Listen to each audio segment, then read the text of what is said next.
കഴിഞ്ഞ എപ്പിസോഡിൽ നാം സംസാരിച്ചത് സിനിമാ നടന്മാരുടെ ഗ്രൂപ്പുകളെ കഥാപാത്രങ്ങളാക്കി ചെയ്ത സിനിമകളെക്കുറിച്ചായിരുന്നു. രാഷ്ട്രീയക്കാരുടെ അപരന്മാരെക്കുറിച്ചും നാം സംസാരിച്ചിരുന്നു. പ്രശസ്തരായ ചില നടന്മാരുടെയും രാഷ്ട്രീയക്കാരുടെയും ഗ്രൂപ്പുകളെയാണ് സിനിമയ്ക്ക് വേണ്ടി ഉപയോഗിച്ചത്. ഇന്ന് നാം സംസാരിക്കുന്നത് പ്രശസ്തരായ ചിലരിൽ നിന്നും ഇൻസ്പയർ ചെയ്തുണ്ടാക്കിയ കഥാപാത്രങ്ങളെക്കുറിച്ചാണ്. അതായത് ചിലരുടെ വേഷവും സംസാര ശൈലിയും ജീവിത രീതിയും സംഭവങ്ങളും എല്ലാം തന്നെ ഇൻസ്പയർ ചെയ്തുകൊണ്ട് സിനിമയിൽ ഉണ്ടാക്കുന്ന കഥാപാത്രങ്ങളെക്കുറിച്ച്. യഥാർത്ഥ സംഭവങ്ങളിൽ നിന്നും ഇൻസ്പയർ ചെയ്തുണ്ടാക്കിയ സിനിമകളിലെ കഥാപാത്രങ്ങളെക്കുറിച്ചല്ല നാം സംസാരിക്കുന്നത്. യഥാർത്ഥ വ്യക്തികളെ ഇൻസ്പയർ ചെയ്തുണ്ടാക്കിയ ചില കഥാപാത്രങ്ങളെക്കുറിച്ച് മാത്രമാണ് നാം സംസാരിക്കുന്നത്.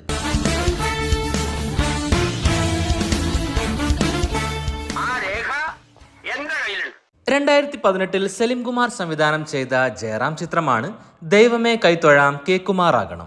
ആ സിനിമയിൽ സലിം കുമാർ അവതരിപ്പിച്ച കഥാപാത്രമായിരുന്നു ഗോപി കരിമണ്ണൂർ. ശ്രീ ഗോപി കരിമണ്ണൂർ നയിക്കുന്ന കൂട്ടോട്ടമാണ് ഇതുവഴി കടന്നു വരുന്നത്.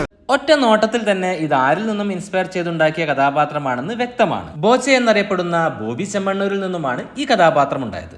അദ്ദേഹം നടത്തിയ കൂട്ടയോട്ടമാണ് സലിം കുമാറിന്റെ ഇൻട്രോയിൽ കാണിക്കുന്നതും. ബോബി ചെമ്മണ്ണൂർ നയിക്കുന്ന മാരത്തോൺ ഇന്ന് തലസ്ഥാന ജില്ലയായ തിരുവനന്തപുരത്തേക്ക്. അദ്ദേഹത്തിന്റെ ജ്വല്ലറി ബിസിനസിനെ കുറിച്ചും സിനിമയിൽ സംസാരിക്കുന്നുണ്ട്. ബോബി ചെമ്മണ്ണൂർ മറഡോണയുമായിട്ടുള്ള ചില ബിസിനസ് പരസ്യങ്ങൾ ചെയ്തിരുന്നു. എന്നാൽ സിനിമയിൽ ഗോപി കരിമണ്ണൂർ മെസ്സിയുമായിട്ടാണ് ചില ബിസിനസ് നടത്തുന്നത്. ബോച്ചെ മറഡോണയുടെ കൂടെ ഫുട്ബോൾ കളിക്കുന്ന രംഗങ്ങൾ പരസ്യങ്ങളായി ഉപയോഗിച്ചിരുന്നു. സിനിമയിൽ ഗോപി മെസ്സിയുമായി ഫുട്ബോൾ കളിക്കുന്ന രംഗങ്ങളും കാണിച്ചിട്ടുണ്ട്. 2015-ലും 2017-ലുമായി വന്ന ചിത്രങ്ങളാണ് ആടും ആട് 2. ഈ മിഥുൻ മാനുവൽ തോമസ് ചിത്രത്തിൽ ഇന്ദ്രൻസ് അവതരിപ്പിച്ച കഥാപാത്രമായിരുന്നു പി ശശി ആശാൻ. ആ ഊള മലയോര കോൺഗ്രസുകാരും ആ തൂപ്പ് പാർട്ടിക്കാരും ഒന്ന് ഞെട്ടിക്കോട്ടെ എന്ന് കരുതി. കേരളത്തിലെ ഏറെ പ്രശസ്തനായ രാഷ്ട്രീയക്കാരനായ സഖാവ് എം മണി ആശാനിൽ നിന്നുമാണ് പി ശശി ആശാൻ ഉണ്ടായത്. ആദ്യ ഭാഗത്തിൽ അദ്ദേഹത്തിന്റെ വിവാദമായ പ്രസംഗം സിനിമയിൽ പുനരാവിഷ്കരിച്ചിരുന്നു.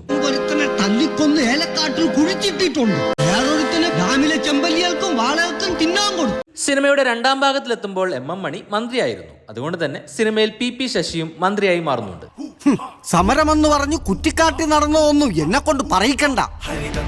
അത് പറഞ്ഞപ്പോ ആർക്ക് ചൊറിഞ്ഞെന്ന്. എം മണിയുടെ വിവാദമായ മറ്റൊരു പ്രസംഗത്തെക്കുറിച്ചാണ് ഈ രംഗത്ത് സൂചിപ്പിക്കുന്നത്. പിണറായി വിജയൻ പത്രക്കാരോട് കടക്ക് പുറത്ത് എന്ന് പറഞ്ഞ സംഭവം സിനിമയിൽ പ്രതിപാദിക്കുന്നുണ്ട്. എത്ര പത്രക്കാർ വന്നാലും കടക്ക് പുറത്ത് എന്ന് പറഞ്ഞ് പാറ്റൻ ടാങ്ക് പോലെ നിൽക്കും ഈ പി ശശി. 1988 കെ മധു സംവിധാനം ചെയ്ത ബാലചന്ദ്ര മേനോൻ ചിത്രമാണ് ഊഹക്കച്ചവടം. ആ സിനിമയിൽ ജഗദീഷ് ശ്രീകുമാർ അവതരിപ്പിച്ച കഥാപാത്രമായിരുന്നു ഗോപി കൂത്രപ്പള്ളി. അതും ആഗ്രഹമാണ്, വെടിവെക്കാനുള്ള ആഗ്രഹം. ജഗതിയുടെ ഈ ഒരു കഥാപാത്രം മലയാളത്തിലെ ഏറെ പ്രശസ്തനായ സംവിധായകൻ KG ജോർജിൽ നിന്നും ഇൻസ്പയർ ചെയ്തുണ്ടാക്കിയ കഥാപാത്രമാണ്. ഇനി മറ്റൊരു ഉദാഹരണം പറയാം. അദ്ദേഹത്തിന്റെ രൂപവും സംസാര ശൈലിയും കഥാപാത്രത്തിന് വേണ്ടി ഉപയോഗിച്ചിട്ടുണ്ട്.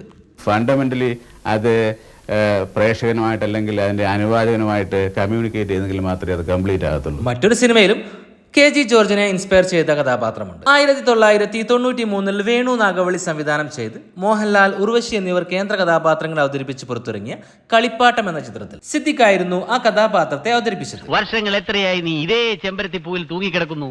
NN കുട്ടി എന്ന ചിത്രകാരനാണ് ആ കഥാപാത്രം. KG ജോർജിന്റെ രൂപവും സംസാര ശൈലിയും ആ കഥാപാത്രത്തിനും ഉപയോഗിച്ചു. അവന്റെ ലോകം അവൻ കണ്ടെത്തണം.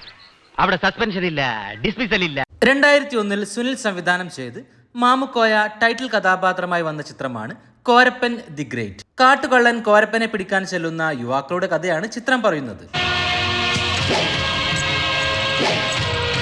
എല്ലാവർക്കും അറിയാവുന്ന കാര്യമാണ്, കോരപ്പനിലൂടെ അവതരിപ്പിക്കുന്നത് വീരപ്പനെയാണ്. അതേ വേഷവും രൂപവും പ്രവൃത്തികളും എല്ലാം തന്നെ സിനിമയിലും കാണിക്കുന്നുണ്ട്. പക്ഷേ അതൊരു കോമഡി സിനിമയായിരുന്നു. സിനിമയിൽ മറ്റുള്ളവരാൽ ഭീകരനാക്കപ്പെട്ട ഒരു പാവത്താനായ കഥാപാത്രമാണ് കോരപ്പൻ. യഥാർത്ഥ വില്ലന്മാർ മറ്റുള്ളവരായിരുന്നു. സിനിമയുടെ അവസാനം വീരപ്പനെ കുറിച്ചും പറയുന്നുണ്ട്. കാട്ടിൽ പുതിയൊരു കള്ളൻ ഇറങ്ങിയിരിക്കുന്നു, വീരപ്പൻ. വീരപ്പൻ സാറ് സീരിയസ് ആയിട്ട് എടുക്കണ്ട, എന്റെ മാതിരിയുള്ള വല്ല പാവമായിരിക്കും. 2004 റാഫി മെക്കാർട്ടിൻ സംവിധാനം ചെയ്ത ജയസൂര്യ ചിത്രമാണ് ചതിക്കാത്ത ചന്തു. ആ സിനിമയിൽ സലിം കുമാർ അവതരിപ്പിച്ച കഥാപാത്രമായിരുന്നു dance master Vikram.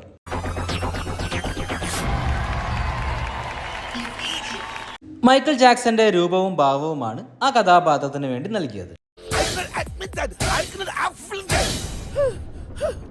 2022 CBI 5 റിലീസാകുന്നത്. CBI സീരീസിലെ ഒരു പ്രധാന കഥാപാത്രമാണ് സത്യദാസ്. എന്നോട് പറഞ്ഞതോടെ കുട്ടിയുടെ ഉത്തരവാദിത്തം തീർന്നു. ഈ ഒരു കഥാപാത്രത്തിന് സായികുമാർ നടൻ സുകുമാരന്റെ എല്ലാ മാനറിസവും നൽകിയിട്ടുണ്ട്. സേതുരാമയ്യർ CBI എന്ന 3-ാം ഭാഗത്തിലും അതേ മാനറിസം കാണാവുന്നതാണ്. സ്വാമിയെ നിന്നെ അങ്ങനെ അങ്ങ് പോയാലോ? ഇനി പോവല്ലോ. ആ ഒരു സീരീസിൽ സുകുമാരൻ അവതരിപ്പിച്ച ദേവദാസ് എന്ന കഥാപാത്രത്തിന്റെ മകനായിക്കൊണ്ടാണ് സത്യദാസ് വരുന്നത്. പഴയ ദേവദാസിന്റെ മകൻ. അതുകൊണ്ടാണ് സായികുമാറിന്റെ കഥാപാത്രത്തിന് സുകുമാരന്റെ മാനറിസം നൽകിയത്. തോമാച്ചനോട് ചോദിക്കുമ്പോൾ തോമാച്ച ഉത്തരം പറയുക, നിന്നോട് ചോദിക്കുമ്പോൾ നീ ഉത്തരം പറയുക. പാലം പണിയും ചാരായ കച്ചവടമായി നടന്ന താനെങ്ങനാണോ സിനിമ പിടിക്കാൻ ഇറങ്ങിയത്? 1995 വിജി തമ്പി സംവിധാനം ചെയ്ത ജഗദീഷ് ചിത്രമായ സിംഹവാലൻ മേനോൻ എന്ന സിനിമയിൽ ജഗദീഷ് അവതരിപ്പിച്ച ഗിരിപ്രസാദ് എന്ന കഥാപാത്രത്തെ ശ്രദ്ധിക്കുക. പിന്നെയല്ലേ ഞാൻ ബോംബെയിലെ JJ സ്കൂൾ ഓഫ് ആർട്സിൽ പോയി 3 കൊല്ലം പഠിച്ചത്. ബാലചന്ദ്ര മേനോന്റെ മാനറിസമാണ് ആ കഥാപാത്രത്തിന് നൽകിയത്. ബാംഗ്ലൂരിലെ ഒരു കൊച്ചു സുൽത്താനാണ് ഞാൻ. ഇവിടെ ഞാൻ പറയുന്ന കാര്യങ്ങൾ മാത്രമേ നടക്കാറുള്ളൂ. പക്ഷേ സിനിമയിൽ തന്നെ ആ കഥാപാത്രം ആൾമാറാട്ടം നടത്തിക്കൊണ്ട് മിമിക്രി ചെയ്യുന്നതാണ് കാണിക്കുന്നത്. 2005 2012 റിലീസ് ചെയ്ത ശ്രീനിവാസൻ എഴുതിയ 2 സിനിമകൾ വിവാദമായിരുന്നു.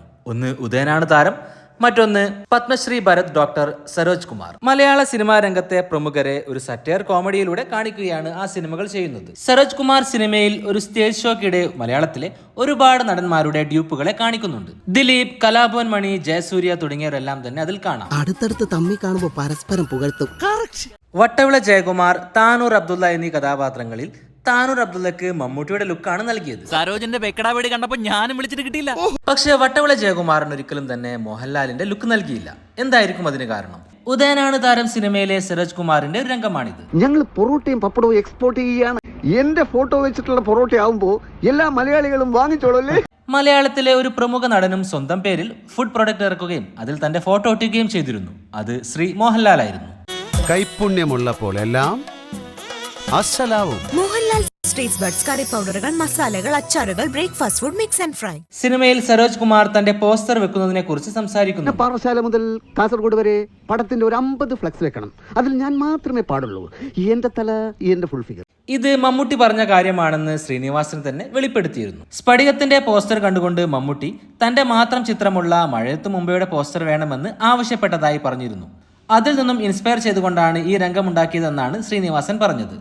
സിനിമയിൽ സരോജ് കുമാർ ലഫ്റ്റനന്റ് കേണൽ ആകുന്ന രംഗങ്ങൾ കാണിക്കുന്നുണ്ട്. അത് മോഹൻലാലിൽ നിന്നും ഇൻസ്പയർ ചെയ്തതാണെന്ന് വ്യക്തമാണ്. മോഹൻലാൽ കണ്ണൂർ ഇൻഫൻട്രി ബറ്റാലിയൻ ആസ്ഥാനത്തെത്തിയത്. സരോജ് കുമാറിന്റെ KVR പരസ്യം മോഹൻലാലിന്റെ MCR പരസ്യവുമായി ഏറെ സാമ്യമുള്ളതാണ്.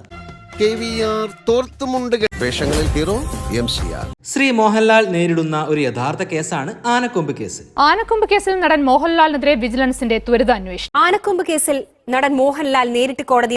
സരോജ് കുമാർ സിനിമയിൽ ആ കേസിനെ കുറിച്ച് പറയുന്നുണ്ട്. സത്യത്തിൽ അത് കാളക്കൊമ്പ, പക്ഷെ ന്യൂസ് പുറത്തുവിടുമ്പോ ആനക്കൊമ്പാണെന്ന് പറഞ്ഞേക്കണേ, അല്ലെങ്കിൽ എനിക്ക് കുറച്ചില്ല. 2019 ലാൽ ജൂനിയർ സംവിധാനം ചെയ്ത ചിത്രമാണ് ഡ്രൈവിംഗ് ലൈസൻസ്. കാറുകളോട് ക്രേസുള്ള ഡ്രൈവറെ പിന്നിലിരുത്തി സ്വയം വണ്ടി ഓടിക്കുന്ന സൂപ്പർ സ്റ്റാർ ആയിട്ടാണ് പൃഥ്വിരാജ് അവതരിപ്പിച്ച സൂപ്പർ സ്റ്റാർ ഹരീന്ദ്രൻ. വല്ലപ്പോഴും ഓടിക്കാൻ തന്നാ കൊള്ളാമായിരുന്നു. ആ ഒരു സംഭവങ്ങൾക്ക് മമ്മൂട്ടിയുമായിട്ടാണ് ഏറെ സാമ്യമുള്ളത്. സുരേഷ് കൃഷ്ണ അവതരിപ്പിച്ച മറ്റൊരു കഥാപാത്രമാണ് മെഗാസ്റ്റാർ ഭദ്രൻ. മെഗാസ്റ്റാർ എന്നും മമ്മൂട്ടിയെ തന്നെയാണ് വിളിക്കാറ്. എന്നാൽ സിനിമയിൽ ഭദ്രൻ അവതരിപ്പിക്കുന്ന ഈ രംഗം ഒന്ന് കണ്ടു നോക്കൂ.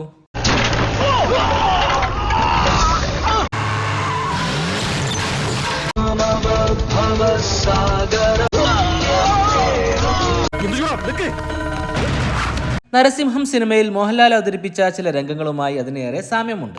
ഭദ്രൻ ഡബ് ചെയ്യുമ്പോൾ കാണിക്കുന്ന ചില സിനിമാ രംഗങ്ങളുണ്ട്. ശ്രീ മോഹൻലാലിന്റെ നീരാളി സിനിമയുമായിട്ടാണ് ആ രംഗങ്ങൾക്ക് ഏറെ സാമ്യമുള്ളത്. നീ സുരക്ഷിതയാണ്.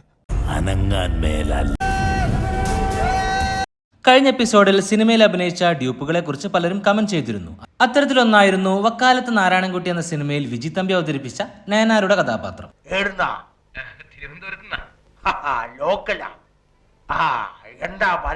ആ കഥാപാത്രത്തിന് ശബ്ദം നൽകിയത് കലാഭവൻ മണിയായിരുന്നു. ഹരിഗോവിന്ദായിരുന്നു ഇക്കാര്യം കമന്റ് ചെയ്തത്. കേരള ഹൗസ് ഉടൻ വിൽപ്പനയ്ക്ക് എന്ന സിനിമയിലും ഒരു ഡ്യൂപ്പിനെ കാണിക്കുന്നുണ്ട്. തമിഴ്നാട് മുഖ്യമന്ത്രിയായിരുന്ന ജയലളിതയുടെ ഡ്യൂപ്പിനെയാണ് സിനിമയിൽ കാണിച്ചത്. SSKK വടകരയായിരുന്നു ഇക്കാര്യം കമന്റ് ചെയ്തത്. യഥാർത്ഥ വ്യക്തികളിൽ നിന്നും ഇൻസ്പയർ ചെയ്തുണ്ടാക്കിയ സിനിമാ കഥാപാത്രങ്ങളെക്കുറിച്ച് നിങ്ങൾക്കറിയാമെങ്കിൽ അവ കമന്റ് ചെയ്യുമല്ലോ. ചാനൽ സബ്സ്ക്രൈബ് ചെയ്യാതെയാണ് നിങ്ങൾ വീഡിയോ ഇതുവരെ കണ്ടതെങ്കിൽ ചാനൽ സബ്സ്ക്രൈബ് ചെയ്യുന്ന കാര്യം പരിഗണിക്കുമല്ലോ. മറ്റൊരു രസകരമായ വീഡിയോയുമായി വീണ്ടും വരാം.